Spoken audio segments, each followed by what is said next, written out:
Hello everyone, good morning all of you. Welcome in Pravesar classes. Today we are going to discuss NDA series previous year questions of biology. The sex of a newborn baby is determined by the chromosomes inherited from. यानी कोई भी newborn baby है, अगर उसका जो sex है वो determined होगा, वो कैसे होगा? मदर से, फादर से, मदर्स मदर से या फादर्स मदर से? ये तो नहीं होगा ऑब्वियसली. इसके लिए जो रिस्पॉन्सिबल होगा that will be the mother and the father. अभी सपोज फीमेल, ये मेल, ओके. फीमेल के पास यहाँ पे जो क्रोमोसोम्स होते हैं that is X X, male के पास जो क्रोमोसोम्स होते हैं that is X and Y. अगर फीमेल से एक्स क्रोमोसोम आता है, वाई से मेल से एक्स क्रोमोसोम आता है, so we will get here X X. So the baby will be female girl. Okay. Next, अगर फीमेल से तो एक्स ही आएगा, मेल से वाई क्रोमोसोम आता है, so we will get here X Y. We will get here X and Y. So the newborn baby will be boy, male. So यहाँ पे जो determine करेगा that will be male. It means father. So father answer is correct here. Suppose इसमें एक और चीज देख लेते हैं. By chance ऐसा होता है कि कुछ mutations आ जाती है chromosomes में, जैसे ये XX chromosomes है. अगर Y क्रोमोसोम्स, सपोज ये Y क्रोमोसोम्स है, Y क्रोमोसोम्स का अगर कुछ पार्ट X क्रोमोसोम्स में चला जाता है तो यहाँ पर क्रोमोसोम्स में म्यूटेशन आ जाती है, तो हमारे पास क्रोमोसोम आ जाता है XXY या फिर XX YXXYY. तो ऐसी कंडीशन में क्या होता है, जो न्यू बॉर्न होता है उसका सेक्स डिटरमाइन नहीं होता है, तो वो जो कैटेगरी में आता है that is transgender. Okay, so B answer will be correct here. The acid contained in vinegar is, इसने बोला है कि विनेगर में कौन सा एसिड होता है? Acetic acid, ascorbic acid, citric acid या tartaric acid. See here, acetic acid को हम इथेनोइक एसिड भी बोलते हैं. Acetic acid is also known as ethanoic acid, that is CH3COOH. ये फॉर्मूला होता है इसका. क्लियर. एस्कोर्बिक एसिड जो होता है विटामिन सी को बोलते हैं. Vitamin C is ascorbic acid. जितने भी जैसे लेमन हो गया, ओके, ग्रेप्स हो गया, इन सब में एस्कोर्बिक एसिड होता है. नेक्स्ट सिट्रिक एसिड, ये लेमन में भी होता है. ऑरेंज हो गया. क्लियर. जितने भी खट्टे फल होते हैं ऑलमोस्ट सब में सिट्रिक एसिड प्रेजेंट होता है. नेक्स्ट टार्टेरिक एसिड टेमरिंड में होता है. यहाँ पे विनेगर के लिए बोला है कि विनेगर जो होगा वो कौन सा एसिड होगा, so that will be the acetic acid, ethanoic acid.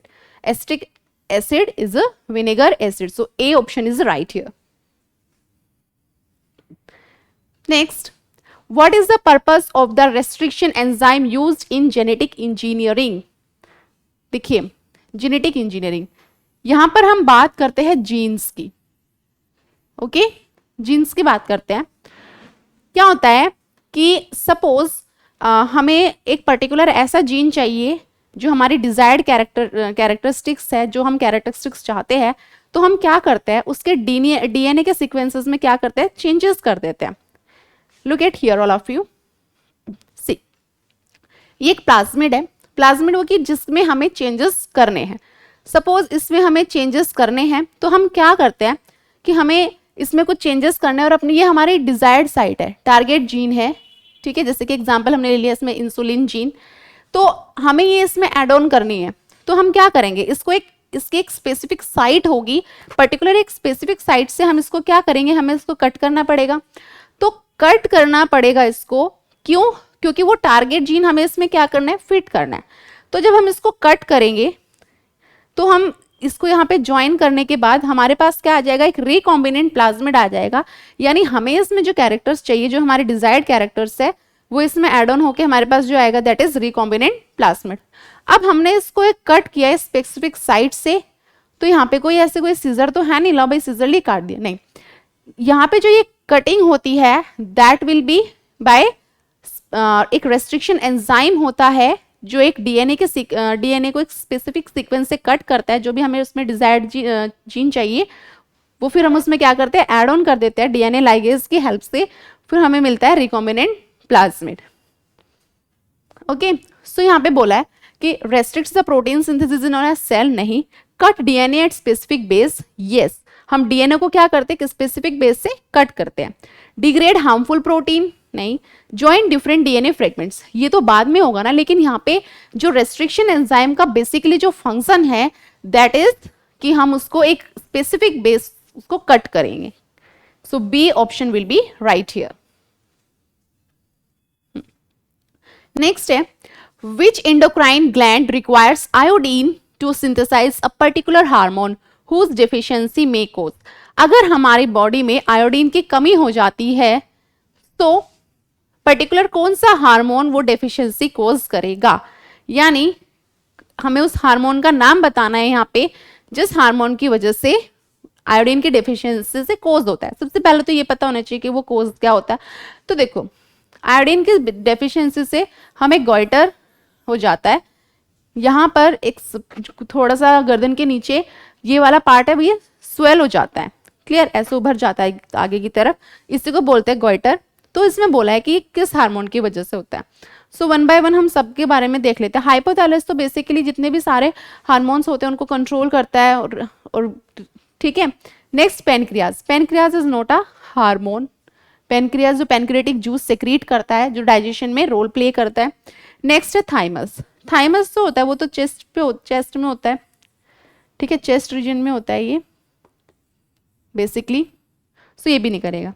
Thyroid gland जो है, थायराइड ग्लैंड ये क्या करता है, ये इसी अगर हमें आयोडीन की कमी होती है तो इसी के कारण बीमारी हो जाती है goitre. So the D option will be here correct, thyroid gland. Next, which one of the following is not a part of nerves, इसमें से कौन सा पार्ट नर्व्स में इंक्लूड नहीं होता है। देखिए, नर्व्स को हम न्यूरॉन सेल्स जो होते हैं, जो लॉन्गेस्ट सेल होती है हमारी बॉडी की, that is neuron cell. Okay, तो उसमें क्या होता है, बहुत सारे पार्ट्स है उसके, एक बार देख लेते हैं। एक न्यूरॉन का डायग्राम बना रही हूं मैं यहाँ पे, इस तरीके से ये डेंड्राइट्स होते हैं। ओके,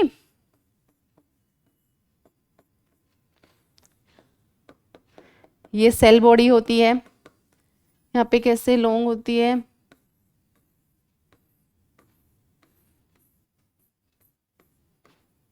ये स्ट्रक्चर है किसका, न्यूरॉन का, क्लियर। ये तो डेंड्राइट्स हो गए, ये सेल बॉडी हो गया। ये जो होता है ना, ये इसको हम बोलते हैं एक्सोन। क्या बोलते हैं इसको, exon. These are the squamous cell, squamous cells. Okay, अब देखो, एक्सोन भी है, स्क्वेन सेल्स भी है, कनेक्टेड टिश्यूज भी होती है, क्योंकि हमारे न्यूरॉन से न्यूरॉन क्या होती है, कनेक्टेड होती है, तो obviously that will be with the help of a connective tissue. इसमें बोला है क्या नहीं है, नोट, तो क्या नहीं होगा इसमें, स्मूथ मसल्स नहीं होंगे। So the D will be the right answer here. Next, lub dub sound is produced due to action of, यानी लब डब साउंड जो है वो प्रोड्यूस्ड होती है कैसे, लार्ज इंटेस्टाइन प्रोड्यूस करता है, हार्ट, लंग्स या इसोफेगस। लब डब साउंड जो होती है वो हमारी बॉडी ऑर्गन में ही वो साउंड प्रोड्यूस होती है, जिससे लार्ज इंटेस्टाइन नहीं करता है, कोई साउंड प्रोड्यूस नहीं होती है लार्ज इंटेस्टाइन से, लंग से भी कोई साउंड प्रोड्यूस नहीं होती है, इसोफेगस से भी कोई साउंड प्रोड्यूस नहीं होती है। लब डब साउंड जो है उसे हमारा हार्ट प्रोड्यूस करता है, साउंड प्रोड्यूस करता है क्या, लब डब। देखा जाए तो हम यही सुनते हैं धक धक, बट दैट इज नॉट धक धक, okay, that is lub dub.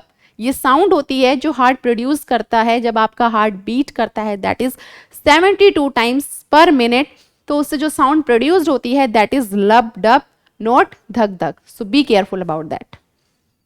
So the right answer will be here option number B, heart. Tendons through which muscles are connected to bones are tightly compacted bundles of which one of the following long fibrous protein? Tendons जो है जो muscles को connect करते हैं bones में। सी हमारी जो bones है वो मसल्स से अटैच्ड है विद द हेल्प ऑफ किससे? टेंडन्स। टेंडन्स क्या करता है? मसल्स को बोन से ज्वाइन करके रखता है। Clear? Are tightly compacted bundles of which one of the following long fibrous protein. तो वो कौन सा लॉन्ग फाइब्रस प्रोटीन है ये हमें बताना है। पहले हम सबके बारे में देख लेते हैं। सी फिब्रिन जो है, फिब्रिन बेसिकली जब आपको कहीं पर भी कट लग जाता है, ब्लड वहां से निकलता है, तो कुछ टाइम के बाद वो क्या हो जाता है? क्लोट हो जाता है, यानी आपका खून वहां पर जम जाता है और एक लेयर बन जाती है। ठीक है, सो यहाँ पर फिब्रिन का रोल है जो फिब्रिनोजन में कन्वर्ट होता है और आपके उसी पार्ट पर ब्लड क्लोट हो जाता है। ठीक है, नेक्स्ट है कोलेजन। कोलेजन एंड इलास्टिन ये जो दोनों है वो कनेक्टिव टिश्यू है, are the connective tissues. White elastic fibres and yellow elastic fibres. Clear? Next cellulose. Cellulose जो है जब आप ग्लूकोज ग्लूकोज ग्लूकोज ग्लूकोज को, बहुत सारे ग्लूकोज को ज्वाइन करोगे, ग्लूकोज को एक ज्वाइन करते हो तो आपके पास क्या बन जाती है? एक लॉन्ग चेन बन जाती है। ठीक है, लॉन्ग चेन बनेगी, वो पॉलीसेकेराइड की बनेगी, long chain of polysaccharide. And polysaccharide is not protein, it is a carbohydrate. ठीक है, ये कार्बोहाइड्रेट होता है, तो यहाँ पे तो कार्बोहाइड्रेट की बात ही नहीं करी है, तो ऑब्वियसली ये तो बिल्कुल भी ऑप्शन में इंक्लूड नहीं होगा। और जो कोलेजन और इलास्टिन है ये भी कनेक्टिव टिश्यूज है, सो ये भी नहीं होंगे। तो the right answer will be here fibrin, जिसकी एक लॉन्ग फाइब्रस चेन होती है प्रोटीन की। So A option will be right here. Which one of the following is the scientific name of the casual organism of elephantiasis? एक organism होता है जो elephantiasis कोज करता है हमारी बॉडी में, okay, that is vector female Culex.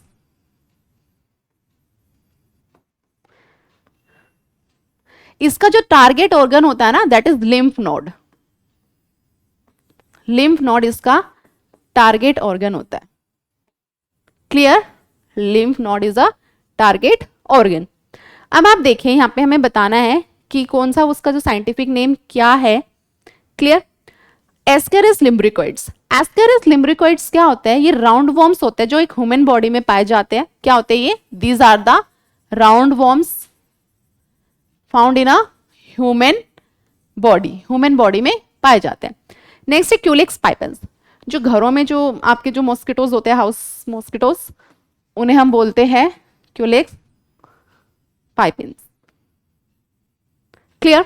Next Wuchereria bancrofti. Wuchereria bancrofti जो है वो बेसिकली यही है, ठीक है, जो कोज करती है क्या? एलिफेंटियासिस। एलिफेंटियासिस में क्या होता है?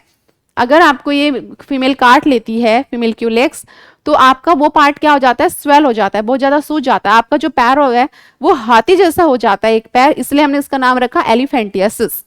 नेक्स्ट है Fasciola hepatica. Okay, Fasciola hepatica liver fluke. Liver fluke क्या होता है? ये जो ट्रांसमिटेड होता है हमारी बॉडी में, ये जो ट्रांसमिट होगा हमारी बॉडी में, ये कैसे ट्रांसमिट होगा? Through cattle and sheep. ये कैटल एंड शीप के थ्रू हमारी बॉडी में एंटर हो जाता है। इनका जो फीसल मैटर होता है, अगर वो ये मिक्स हो जाता है वाटर में या फिर और किसी तरीके से अगर ये हमारी बॉडी में एंट्री कर जाता है, सो हमें डिजीज कोज करता है। कौन? Fasciola hepatica. So the what will be the right answer here? Wuchereria bancrofti. Option C is right.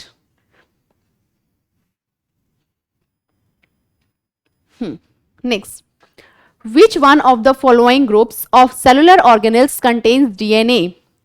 इसमें बोला है कि ये सेलुलर ऑर्गेनेल्स दिए आपको, इन सेलुलर ऑर्गेनेल्स में किसके पास डीएनए होता है? सबसे पहले तो हमें सेलुलर ऑर्गेनेल्स पता होने चाहिए, राइट? देखिए, माइटोकॉन्ड्रिया का एक अलग फंक्शन है, न्यूक्लियस का एक अलग फंक्शन है, क्लोरोप्लास्ट का अलग फंक्शन है, Golgi bodies, plasma membrane, ribosomes, इन सब का एक पर्टिकुलर फंक्शन होता है। लेकिन यहाँ पर हमें ये बोला है कि इसमें से किसमें डीएनए प्रेजेंट होता है। डीएनए बेसिकली जो प्रेजेंट होता है, माइटोकॉन्ड्रिया के पास भी अपना खुद का डीएनए होता है, और ये क्या करता है, it is the powerhouse of the cell, ये एनर्जी को स्टोर करता है in the form of ATP, right. Next, nucleus के पास भी अपना खुद का डीएनए होता है, क्रोमोसोम्स, राइट, प्रेजेंट होते हैं, सो इसके पास भी होगा। नेक्स्ट, क्लोरोप्लास्ट, क्लोरोप्लास्ट के पास भी खुद का डीएनए होता है। बेसिकली देखा जाए, माइटोकॉन्ड्रिया, न्यूक्लियस और क्लोरोप्लास्ट, ये 3 सेलुलर ऑर्गेनल्स ऐसे हैं जिनके पास खुद का डीएनए होता है। तो देख लेते हैं कौन सा option, mitochondria, nucleus, chloroplast, first में ही दिया हुआ है, so that will be the right answer here. Golgi bodies के पास नहीं होता है, plasma membrane is a membrane नहीं होता है, यहाँ पे राइबोसोम्स के पास नहीं होता है, तो ये 3 ऑप्शंस तो होंगे नहीं। So what will be the right answer here, option number A, where mitochondria, nucleus and chloroplast have their DNA. One of the additional functions of smooth endoplasmic reticulum, smooth endoplasmic reticulum का function बताना है। Protein synthesis करता है या lipid synthesis करता है, storage of biomolecules, या फिर detoxification of toxic substance. C, protein synthesis basically जो राइबोस रफ इंडोप्लाज्मिक करता है, लिपिड सिंथेसिस इंडोप्लाज्मिक रेटिकुलम करता है, ठीक है। स्टोरेज ऑफ बायोमोलिक्यूल्स, यानी बायोमोलिक्यूल्स को जो स्टोर करता है, that is Golgi bodies, right. बचा क्या, डिटॉक्सिफिकेशन ऑफ टॉक्सिक सब्सटेंस। तो जो टॉक्सिक सब्सटेंस का जो डिटॉक्सिफिकेशन है वो कौन करता है, smooth endoplasmic reticulum. So the what will be the right answer here, D. Next, which one of the following is water borne disease, इनमें से कौन सी वाटर बॉर्न डिजीज है। वाटर बॉर्न डिजीज यानी आपने कोई कहीं पर भी जाके पानी पिया और उस पानी पीने से आपकी तबीयत क्या हो गई, खराब हो गई, आपको कोई डिजीज हो गई, राइट। वो जो डिजीज होती है वो वाटर बॉर्न डिजीज होती है, क्लियर। यानी जो वाटर जिस डिजीज को कैरी कर रहा है, तो यहाँ पे हमें बोला है जॉन्डिस, ट्यूबरकुलोसिस, रेबीज या arthritis. Look at here, jaundice देखो, ये एक वाटर बॉर्न डिजीज है, this is water borne disease जो कैरी करता है हेपेटाइटिस वायरस।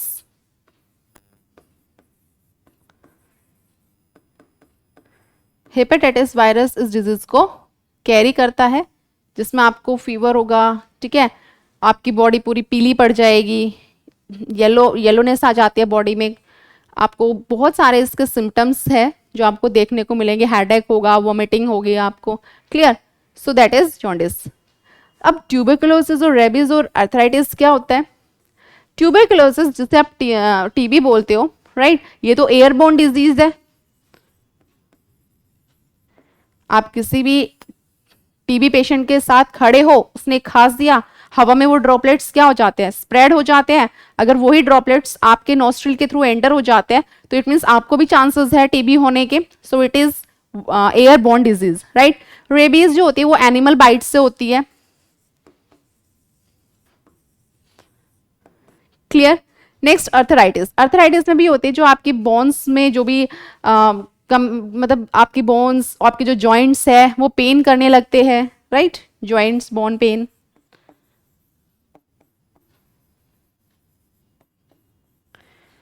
तो ये तो एयरबोर्न हो गया, ये एनिमल बाइट के हो गया, ये joints and bone pain. So what is remaining here, jaundice. So it will be the water borne disease. So right option is here A.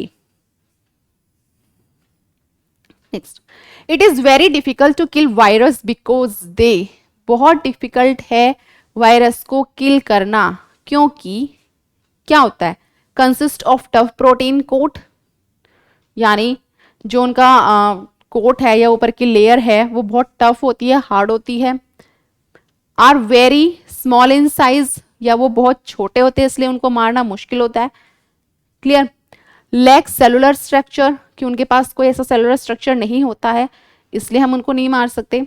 Spend a lot of time inside the host cell, या वो host cell के अंदर बहुत ज़्यादा time तक spend करते हैं, यानी अगर कोई भी वायरस हमारी बॉडी के अंदर एंटर कर जाता है तो वो हमारी बॉडी में बहुत टाइम तक स्पेंड करता है टाइम। क्या रीज़न है? लुक एट हियर, ऐसा नहीं है कि वो बहुत छोटे साइज के हैं और हम उन्हें नहीं मार सकते। अगर ऐसा होता तो अब तक तो बीमारियों का पूरा पहाड़ बन गया होता, कोई भी सॉल्यूशन नहीं निकला होता, right. Next, lack cellular structure, नहीं उनके पास अपना सेलुलर स्ट्रक्चर होता है, clear. Spend a lot of times inside the host cell, अगर कोई भी माइक्रो ऑर्गेनिज्म है अगर वो बहुत टाइम तक भी हमारी बॉडी में रहता है तब भी हम उसको किल कर सकते हैं, ऐसा नहीं। मेन जो है इसका that is consist of tough protein coat. क्या होता है कि ये अपने इसके चारों तरफ क्या होता है, एक बहुत टफ प्रोटीन कोट होता है। वो जो प्रोटीन कोट होता है बेसिकली, अगर हम इसको कोई भी चीज़ अगर इस पर इफेक्ट करेगी तो फर्स्ट कहाँ से इफेक्ट करेगी, इस लेयर से ही करेगी। लेकिन अगर ये लेयर ही स्ट्रॉन्ग है, इसकी जो ऊपर की जो लेयर ही अगर स्ट्रॉन्ग है तो इसको मारना क्या होगा, मुश्किल होगा। So what will be the answer here, consist of tough protein coat. A answer will be right here. Which one of the following plant tissue has dead cell? देखिए ये सारे प्लांट्स टिश्यूज है, clear. Epidermis, parenchyma, collenchyma and sclerenchyma. इसमें से पूछा है कि कौन सा प्लांट टिश्यू डेड है, राइट। यानी इनमें से तीन कैसे है, ऑब्वियसली लिविंग है, तो हमें कौन सा वाला बताना है, डेड वाला बताना है। देखिए पहले हम बात करते हैं एपिडर्मिस की। एपिडर्मिस जो होता है वो आउटर मोस्ट रीजन पे जो प्रेजेंट होता है, आउटर मोस्ट, जैसे हमारी स्किन, ये जो स्किन है, स्किन की जो परत है, ये जो अगर हम बोले कौन से टिश्यू से बनी है तो that is epidermis, okay. Next parenchyma. Parenchyma जो है वो लिविंग होता है, ये भी लिविंग होता है एपिडर्मिस, ठीक है, लिविंग होता है ये भी। बेसिकली इसका क्या फंक्शन है, इसका फंक्शन है फूड स्टोरेज, फूड को स्टोर करता है। कोलेनकाइमा भी लिविंग होता है,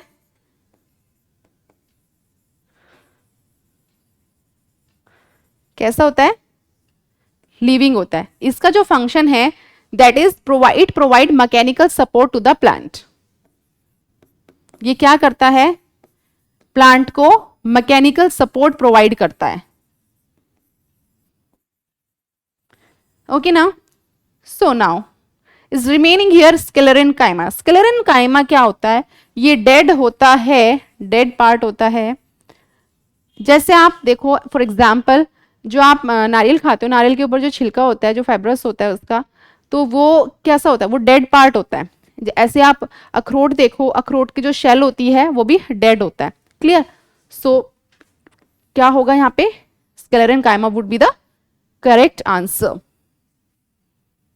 next, Which one of the following is the largest composition in biogas?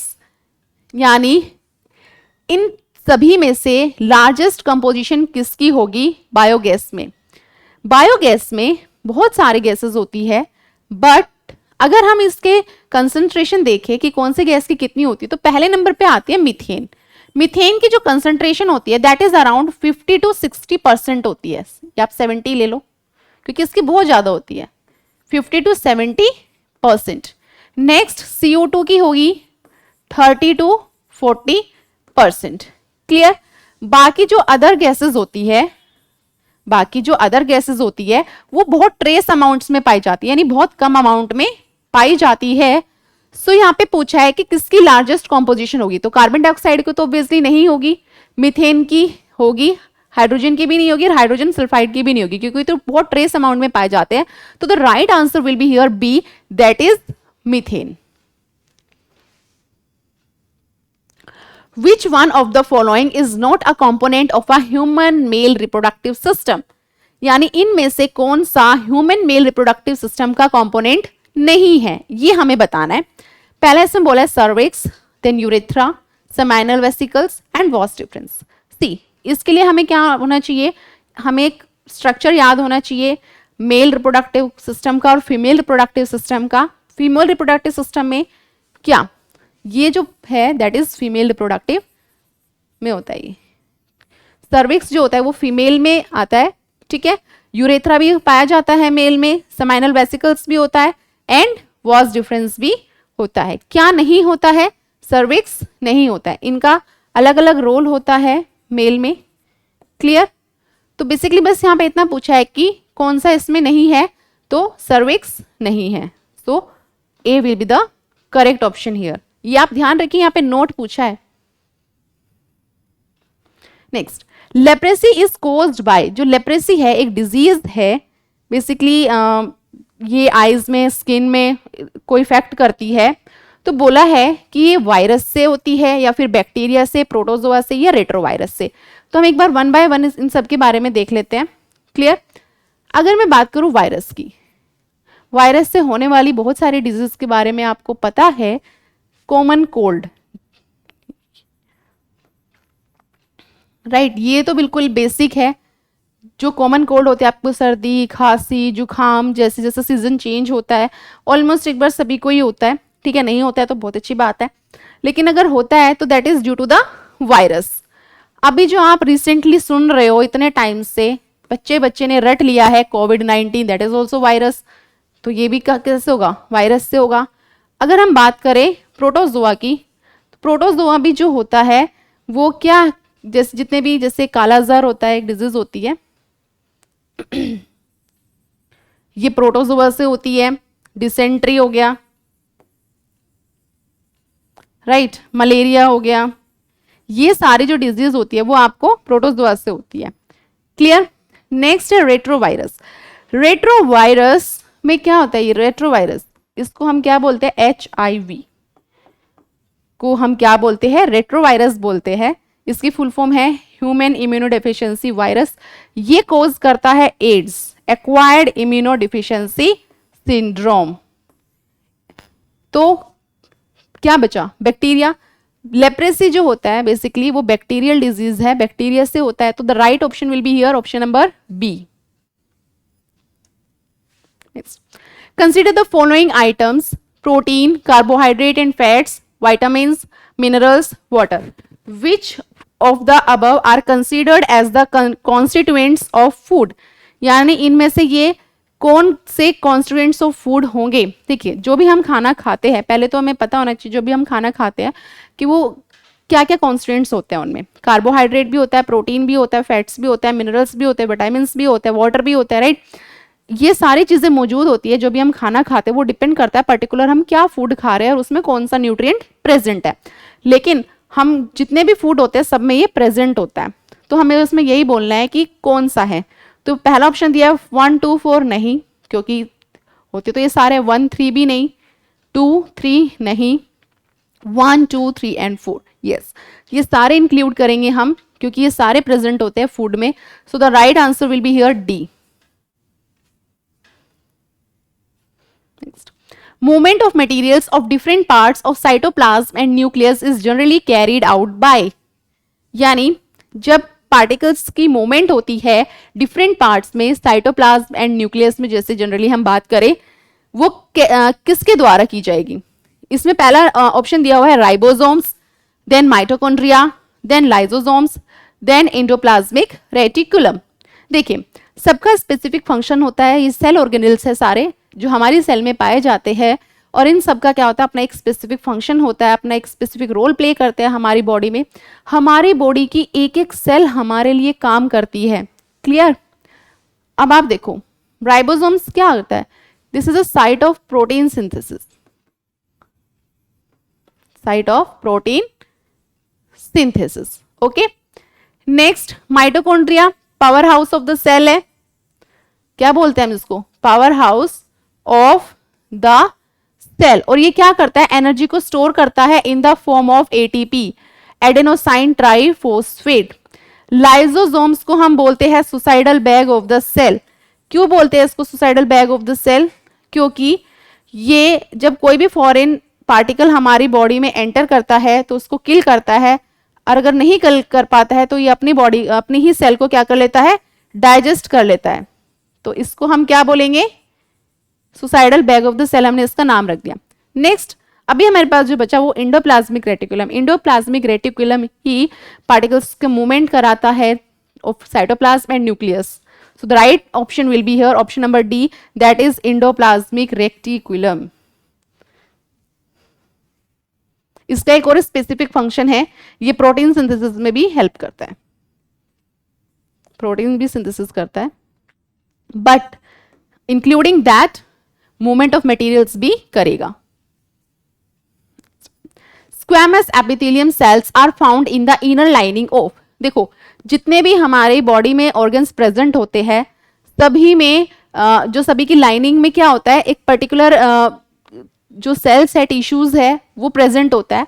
तो यहाँ पे बोला है कि स्क्वैमस एपिथेलियम जो सेल्स होंगी वो कौन से पार्ट में होगी इसमें, ठीक है। अगर हम बात करें ईसोफेगस की, तो ईसोफेगस में क्या होता है, ईसोफेगस में स्क्वैमस एपिथेलियम ही होता है, सेम यही प्रेजेंट होता है इसमें, ओके। नेक्स्ट अगर हम बात करें स्मॉल इंटेस्टाइन की, स्मॉल इंटेस्टाइन में जो प्रेजेंट होता है वो कॉलुमनर सेल्स प्रेजेंट होते हैं, कौन से होते हैं, columnar cells. Next ducts of salivary gland में क्यूबॉइडल, इसमें क्यूबॉइडल सेल्स प्रेजेंट होती है। नेक्स्ट किडनी में connective cells. So what will be the right answer here? Option number A, esophagus is right answer. Okay. Next, which one of the following hormone is responsible for the development of female sexual character? इसमें से कौन सा hormone female sexual character के लिए responsible होगा, ठीक है। Prolactin, oestrogen, oxytocin, progesterone. एक एक के बारे में बात कर लेते हैं, क्या स्पेसिफिक रोल है इन हार्मोन्स का फीमेल में। प्रोलैक्टिन क्या होता है, एक हार्मोन प्रेजेंट होता है जो फीमेल में, ये इसका क्या फंक्शन होता है, मिल्क प्रोडक्शन, मिल्क प्रोड्यूस करता है फीमेल में, कौन सा हार्मोन, प्रोलैक्टिन। ईस्ट्रोजन जो हार्मोन है वो करता है सेक्सुअल कैरेक्टर्स, या हम बात करें जो सेक्सुअल कैरेक्टर्स की ही, जैसे जितने भी उनका बोलना, उनके जो भी बॉडी में जो चेंजेस होती है, they all will carry the hormone oestrogen. Next है oxytocin. Oxytocin hormone is a famous hormone, right. बहुत सारे इसके फंक्शन होते हैं ऑक्सीटोसिन हार्मोन के, लेकिन बेसिकली अगर हम फीमेल में बात करते हैं, जो लेबर पेन के लिए जो हार्मोन इंड्यूस कराया जाता है that is oxytocin, okay. Next progesterone. Progesterone जब कोई भी फीमेल प्रेग्नेंट होती है तो प्रोजेस्टेरोन हार्मोन का बहुत बड़ा रोल होता है, तो हेल्प्स इन प्रेगनेंसी।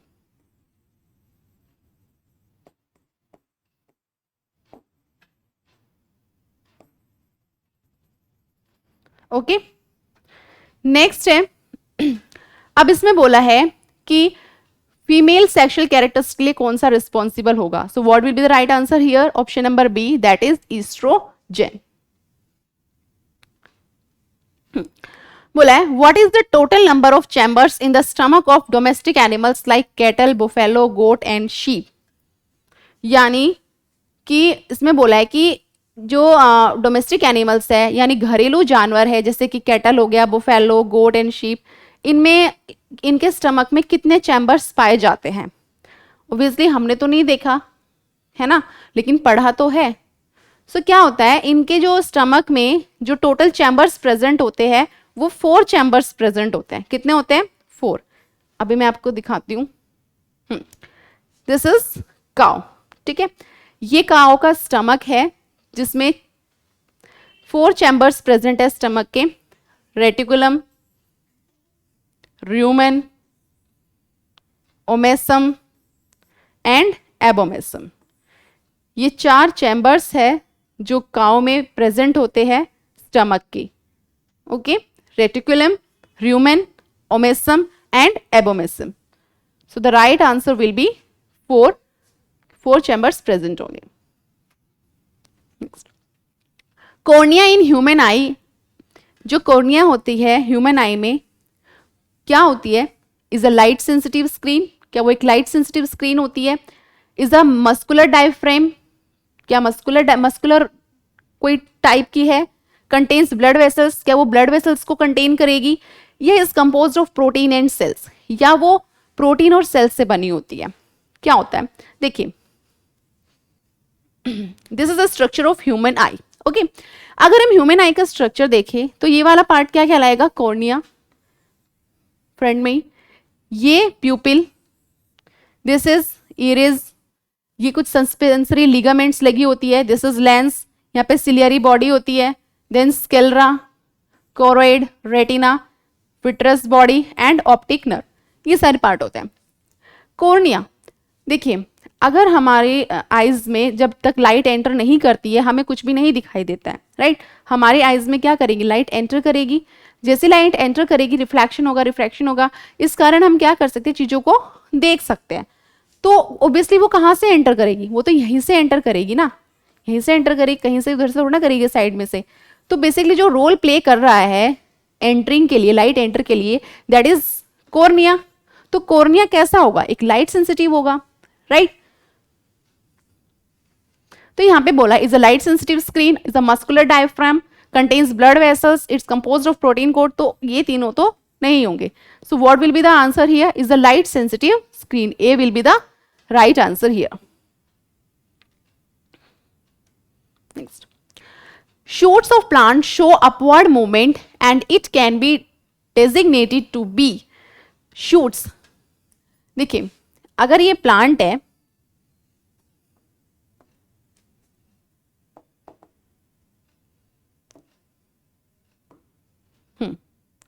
ये प्लांट की लीव्स है, right, these are the leaves of the plant, clear. This is shoot, ये प्लांट की क्या है, शूट है।